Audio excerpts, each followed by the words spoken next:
देवी सर्वभूतेषु शक्तिरूपेण संस्थिता नमस्तस्यै नमस्तस्यै नमस्तस्यै नमो नमः।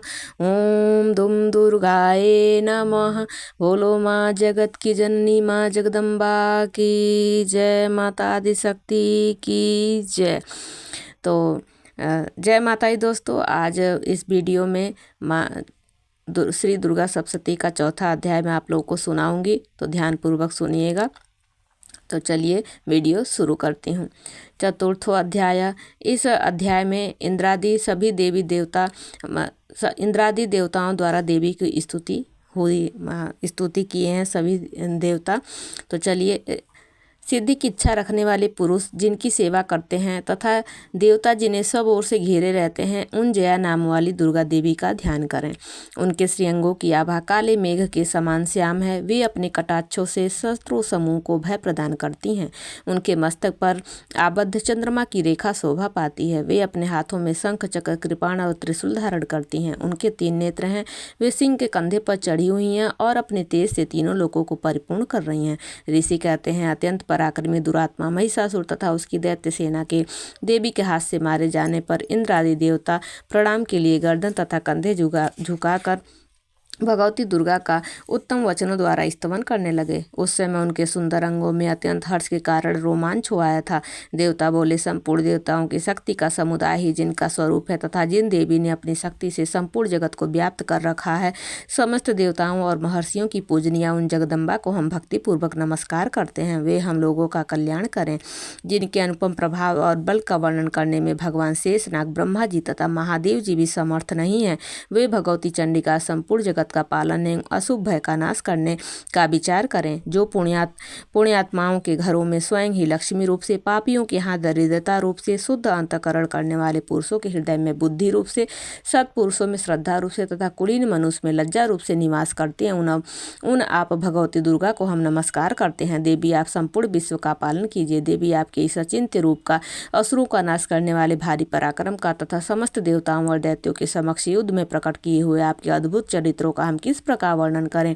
आप संपूर्ण जगत की उत्पत्ति में कारण हैं। आप में सत्वगुण, रजोगुण और तमोगुण, ये तीनों गुण मौजूद हैं, तो भी दोषों के साथ आपका संसर्ग नहीं जान पड़ता। भगवान विष्णु और महादेव जी आदि देवता भी आपका पार नहीं पाते।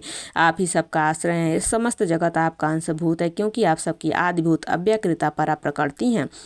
देवी संपूर्ण यज्ञों में जिसके उच्चारण से सब देवता तृप्ति लाभ करते हैं, वह स्वाहा आप ही हैं। इसके अतिरिक्त आप पितरों की भी तृप्ति का कारण हैं। अतएव सब लोग आपको स्वधा भी कहते हैं। देवी जो मोक्ष की प्राप्ति का साधन है, अचिंत्य महाव्रत स्वरूपा है, समस्त दोषों से रहित, जितेंद्रिय तत्व को ही सार वस्तु मानने वाले तथा मोक्ष की अभिलाषा रखने वाले मुनिजन जिसका अभ्यास करते हैं, वो भगवती पराविद्या आप ही हैं। आप शब्द स्वरूपा हैं। अत्यंत निर्मल ऋग्वेद, यजुर्वेद तथा उद्गीत के मनोहर पदों के पाठ से युक्त सामवेद का भी आधार आप ही हैं। आप देवी त्रयी, तीनों वेद और भगवती 6 ऐश्वर्यों से युक्त हैं। इस विश्व की उत्पत्ति एवं पालन के लिए आप ही वार्ता, खेती एवं आजीविका के रूप में प्रकट हुई हैं। आप संपूर्ण जगत की घोर पीड़ा का नाश करने वाली हैं। देवी जिससे समस्त शास्त्रों के सार का ज्ञान होता है, वह मेघा शक्ति आप ही हैं। दुर्गम भवसागर से पार उतारने वाली नौका रूप दुर्गा देवी आप ही हैं। आपकी कहीं भी आसक्ति नहीं है। कैटभ के शत्रु भगवान विष्णु के वक्ष स्थल में एकमात्र निवास करने वाली भगवती लक्ष्मी तथा भगवान चंद्रशेखर द्वारा सम्मानित गौरी देवी आप ही हैं। आपका मुख मंद मुस्कान से सुशोभित, निर्मल पूर्ण चंद्रमा के बिंब का अनुकरण करने वाला और उत्तम सुवर्ण की मनोहर कांति से कमनीय है, तो भी उसे देखकर महिषासुर को क्रोध हुआ और सहसा उसने उस पर प्रहार कर दिया। यह बड़े आश्चर्य की बात है, क्योंकि देवी वही मुख जब क्रोध से युक्त होने पर उदय काल के चंद्रमा की भांति लाल और तनी हुई भवों के कारण विकराल हो उठा, तब उसे देखकर जो महिषासुर के प्राण तुरंत नहीं निकल गए, यह उससे भी बढ़कर आश्चर्य की बात है, क्योंकि क्रोध में भरे हुए यमराज को देखकर भला कौन जीवित रह सकता है।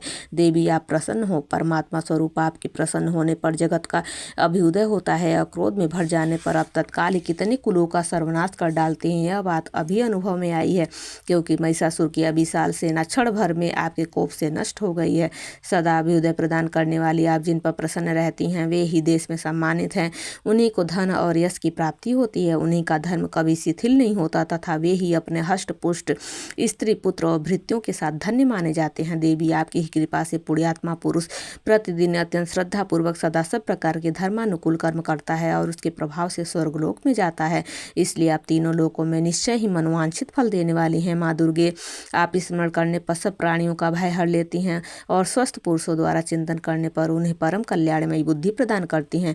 दुख दरिद्रता और भय हरने वाली देवी आपके सिवा दूसरी कौन है जिसका चित्त सबका उपकार करने के लिए सदा ही दयाद्र रहता हो। देवी इन राक्षसों के मारने से संसार को सुख मिले तथा ये राक्षस चिरकाल तक नरक में रहने के लिए भले ही पाप करते रहे हों, इस समय संग्राम में मृत्यु को प्राप्त होकर स्वर्गलोक में जाए। निश्चय ही ये सोचकर आप शत्रुओं का वध करती हैं।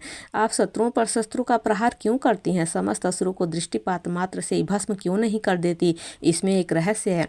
ये शत्रु भी हमारे शस्त्रों से पवित्र होकर उत्तम लोकों में जाएं। इस प्रकार उनके प्रति भी आपका विचार अत्यंत उत्तम रहता है।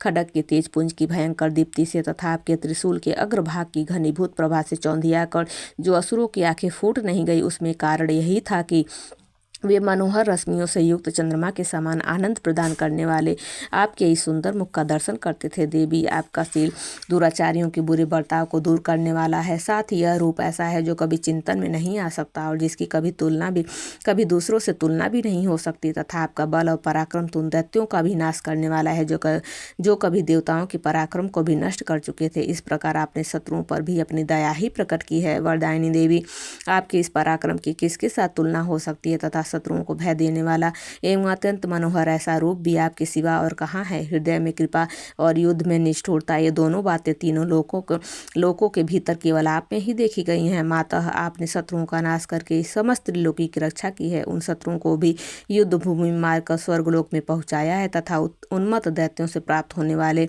हम लोगों के भय को भी दूर कर दिया है। आपको हमारा नमस्कार है। देवी आप शूल से हमारी रक्षा करें। अंबिके आप खड्ग से भी हमारी रक्षा करें तथा घंटा की ध्वनि और धनुष की टंकार से भी हम लोगों की रक्षा करें। चंडिके पूर्व पश्चिम और दक्षिण दिशा में आप हमारी रक्षा करें तथा ईश्वरी अपने त्रिशूल को घुमाकर आप उत्तर दिशा में भी हमारी रक्षा करें। तीनों लोकों में आपके जो परम सुंदर एवं अत्यंत भयंकर रूप विचरते रहते हैं उनके द्वारा भी आप हमारी तथा इस भूलोक की रक्षा करें। अंबिके आपके कर पल्लवों में शोभा पाने वाले खड्ग शूल और गदा आदि जो अस्त्र हों उन सबके द्वारा सब ओर से हम लोगों की रक्षा करें। ऋषि कहते हैं इस प्रकार जब देवताओं ने जगन माता दुर्गा की स्तुति की और नंदन वन के दिव्य पुष्पों एवं गंध चंदन आदि के द्वारा उनका पूजन किया, फिर सबने मिलकर जब भक्तिपूर्वक दिव्य धूपों की सुगंध निवेदन की, तब देवी ने प्रसन्न वदन होकर प्रणाम करते हुए सब देवताओं से कहा। देवी बोली, देवताओं तुम सब लोग मुझसे जिस वस्तु की अभिलाषा रखते हो उसे मांगो। देवता बोले, भगवती ने हमारी सब इच्छा पूर्ण कर दी, अब कुछ भी बाकी नहीं है, क्योंकि हमारा यह शत्रु महिषासुर मारा गया। महेश्वरी, इतने पर भी यदि आप हमें और वर देना चाहती हैं तो हम जब जब आपका स्मरण करें तब आप दर्शन देकर हम लोगों के महान संकट को दूर कर दिया करें तथा प्रसन्न मुखी अंबिके जो मनुष्य इन स्तोत्रों द्वारा आपकी स्तुति करे उसे वित्त समृद्धि और वैभव देने के साथ ही उसकी धन और स्त्री आदि संपत्ति को भी बढ़ाने के लिए सदा हम पर प्रसन्न रहें। ऋषि कहते हैं, राजन, देवताओं ने जब अपने तथा जगत के कल्याण के लिए भद्रकाली देवी को इस प्रकार प्रसन्न किया तब वे तथास्तु कहकर वहीं अंतर ध्यान हो गई। भूपाल, इस प्रकार पूर्व काल में तीनों लोगों का हित चाहने वाली देवी जिस प्रकार देवताओं के शरीरों से प्रकट हुई थी वह सब कथा मैंने कह सुनाई। अब पुनः देवताओं का उपकार करने वाली वे देवी दुष्ट दैत्यों तथा शुम्भ निशुम्भ का वध करने और सब लोगों की रक्षा करने के लिए गौरी देवी के शरीर से जिस प्रकार प्रकट हुई थी वह सब प्रसंग मेरे मुँह से सुनो, मैं उसका तुमसे यथावत वर्णन करता हूँ। चौथा अध्याय पूरा हुआ यहीं पर। बोलिए माँ जगत की जननी माँ जगदम्बा की जय, माँ चंद्रघंटा की जय, माता आदिशक्ति बाम भगवती शेरावाली की जय। ओम दुम दुर्गाए नमः।